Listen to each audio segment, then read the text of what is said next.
இசைத்துறையில் 50 ஆண்டுகளை நிறைவு செய்திருக்கக்கூடிய மாண்புமிகு நாடாளுமன்ற உறுப்பினர் இசைஞானி இளையராஜா சார் அவர்களுக்கு தமிழ்நாடு அரசின் சார்பாக நடத்தப்படுகின்ற இந்த பிரம்மாண்ட பாராட்டு விழாவில் வரவேற்புரையாற்றுவதில் நான் மிகுந்த மகிழ்ச்சி அடைகின்றேன், பெருமை அடைகின்றேன்.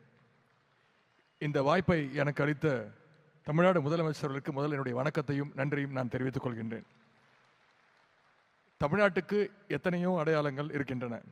அதில் மிக மிக முக்கியமான அடையாளமாக, யாரும் அழிக்க முடியாத அடையாளமாக இசைஞானி இளையராஜா சார் அவர்களும் அவருடைய இசையும் இன்றைக்கு நம்மோடு இருக்கின்றது. முத்தமிழர் டாக்டர் கலைஞர் அவர்கள் மீதும் நம்முடைய முதலமைச்சர் மீதும் தனியாக அவர் மீது பாசம் கொண்டவர் நம்முடைய இசைஞானி அவர்கள். ராஜா சாருடைய இசைக்கு தானும் ஒரு ரசிகர் என்ற வகையில் முத்தமிழர் கலைஞர் அவர்கள்தான் 1988ஆம் ஆண்டில் இசைஞானி என்ற பட்டத்தை நம்முடைய இசைஞானி அவர்களுக்கு கொடுத்தார். அது பற்றி கலைஞர் அவர்கள் ஒரு சில ஆண்டுகளுக்கு முன்பு எழுதியிருந்தார். அவர் எழுதியதாவது, 1988ஆம் ஆண்டு நடைபெற்ற ஒரு விழாவில் இசைஞானி என்ற பட்டத்தினை யாரும் சொல்லாமல், முன்கூட்டியே திட்டமிடாமல், என்னுடைய இதயத்தில் மண்டி கிடந்த அன்பின் காரணமாக இளையராஜா அவர்களுக்கு நான் சூட்டி மகிழ்கின்றேன் என்று கலைஞர் அவர்கள் குறிப்பிட்டிருக்கிறார். அப்படிப்பட்ட இசைஞானி இளையராஜா அவர்களுக்கு இன்றைக்கு பாராட்டு விழா எடுத்து நாம் கொண்டாடி கொண்டிருக்கிறோம். நம்ம எல்லாரும் வெவ்வேறு தாயினுடைய வயிற்றில் பிறந்திருந்தாலும் நம்ம எல்லாரையும் தாளாட்டி கொண்டிருக்கிற இசைத்தாய் தான் நம்முடைய இளையராஜா அவர்கள். அவருடைய பாடல் இல்லாம எந்த குழந்தைக்கும் தாளாட்டு இல்லை. அவருடைய பாடல் இல்லாம இளமையில துள்ளல் இல்லை. அவருடைய பாடல் இல்லாம நம்ம அத்தனை பேருக்கும் காதல் இல்லை. வயல்வெளி, டீக்கடை, திருவிழா, திருமணம், ஆட்டோ, பஸ், இப்படி எல்லா இடத்துலையும் நிறைஞ்சிருக்கக்கூடிய ஒரே இசைஞானி நம்முடைய இளையராஜா அவர்கள். இசையமைப்பாளர் என்பதை தாண்டியும் இசை மருத்துவர்னு சொல்ற அளவுக்கு அத்தனை பேருக்கும் இசைஞானி இளையராஜா அவர்கள் தான் பெஸ்ட் ஸ்ட்ரெஸ் ரிலீஃபர் அண்ட் கம்பெனியன். சமீபத்தில் சோஷியல் மீடியாவில் ஒரு மெசேஜ் படித்தேன். அதை இந்த நேரத்தில் உங்ககிட்ட ஷேர் பண்ண நான் விரும்புகிறேன். பொதுவாக நம்ம அத்தனை பேரும் தூரத்தை, அதாவது டிஸ்டன்ஸை மீட்டர், கிலோமீட்டர், மைல்ஸ் அப்படின்னு கூப்பிடுவோம், அப்படி தான் அளப்போம். ஆனால் இசைஞானியுடைய ரசிகர்கள் மட்டும்தான் சென்னை டு விழுப்புரம் எவ்வளோ தூரம்னா 25 இளையராஜா சார் பாடல்கள் அப்படின்னு சொல்லுவாங்க. அந்த அளவுக்கு எல்லாருடைய பயணத்திலையும், எல்லாருடைய வாழ்க்கை பயணத்திலையும் வழித்துணையாக இருக்கிறவர் நம்முடைய இசைஞானி அவர்கள். என்னுடைய சிறு வயது முதல் கோடிக்கணக்கான உங்களை போன்ற தமிழர்களைப் போல நானும் இசைஞானியுடைய இசையோடு சேர்ந்து தான் வளர்ந்தேன். பயணங்களாக இருக்கட்டும், தனிமையாக இருக்கட்டும், ஃபேமிலி டைமாக இருக்கட்டும், ஒர்க் அவுட் டைமாக இருக்கட்டும், என்னுடைய பிளேலிஸ்டில் உங்கள் பிளேலிஸ்ட் மாதிரி எப்பொழுதுமே இசைஞானியுடைய பாடல்கள் ஒலித்து கொண்டே இருக்கும். இசைஞானி இளையராஜாங்கிற டைட்டில் கார்டு மூலமாகவே பல வெற்றி படங்களை தமிழ்நாட்டுக்கு தந்த பெருமை நம்முடைய இசைஞானிக்கு மட்டுமே உண்டு. இளையராஜா சார் முதல்ல இசையமைச்ச படம் அன்னக்கிளி, வருஷம் 1976. அப்போ நான் பிறக்க கூட இல்லை.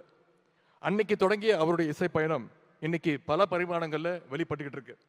அதிலும் குறிப்பா மிக கடினமான இசை வடிவம்னு சொல்லப்படுகின்ற சிம்பனி இசையை லண்டனில் அரங்கேற்றி தன்னுடைய 82வது வயதிலும் இசைஞானி அவர்கள் புது புது சாதனைகளை தினம் படைச்சுக்கிட்டே இருக்கார்.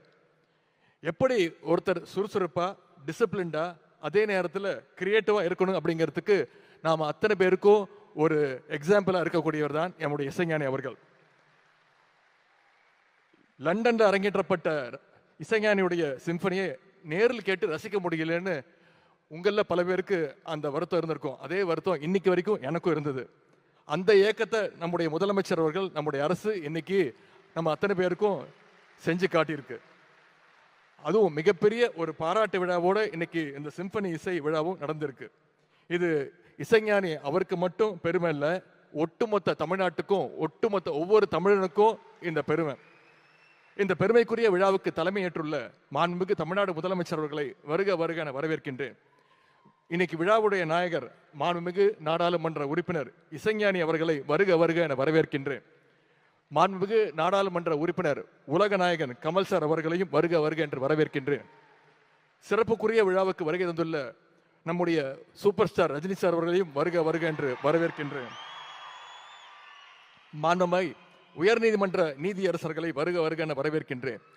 நன்றி உரை ஆற்றவிருக்கக்கூடிய மாண்புமிகு அமைச்சர் அண்ணன் மூப்பே சாமிநாதன் அவர்களையும், நீர்வளத்துறை அமைச்சர் திரு துரைமுருகன் மாமா அவர்களையும், வந்திருக்கக்கூடிய மாண்புமிகு அமைச்சர் பெருமக்களையும், தோழமை கட்சியுடைய அனைத்து தலைவர்களையும், மாண்புமிகு நாடாளுமன்ற சட்டமன்ற உறுப்பினர்களையும், மாண்புமிகு மேயர் உள்ளிட்ட உள்ளாட்சி அமைப்புகளுடைய பிரதிநிதிகளையும், இளையராஜா சாருடைய குடும்ப உறுப்பினர்கள் அத்தனை பேரையும் வருக வருக என வரவேற்கின்றேன்.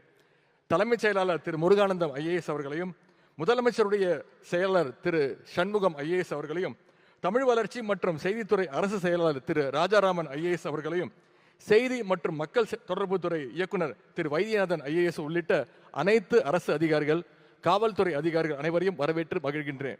திரையுலகம் மற்றும் இசையுலகைச் சேர்ந்த அனைத்து நண்பர்களையும் ஆளுமைகளையும் வருக வருக என வரவேற்கின்றேன். I extend a warm welcome to the Royal Philharmonic Concert Orchestra to this historic event. Welcome to Chennai. உலகம் முழுவதும் இருந்து வருகை தந்துள்ள இசைஞானியுடைய ரசிகர்கள் ஒருவராக உங்கள் அனைவரையும் வருக வருக வரவேற்கின்றேன். பத்திரிகை நண்பர்களையும் வந்திருக்கக்கூடிய அனைத்து ரசிக பெருமக்களையும் வருக வருக என வரவேற்று இந்த வாய்ப்புக்கு நன்றி கூறி விடைபெறுகின்றேன். நன்றி, வணக்கம்.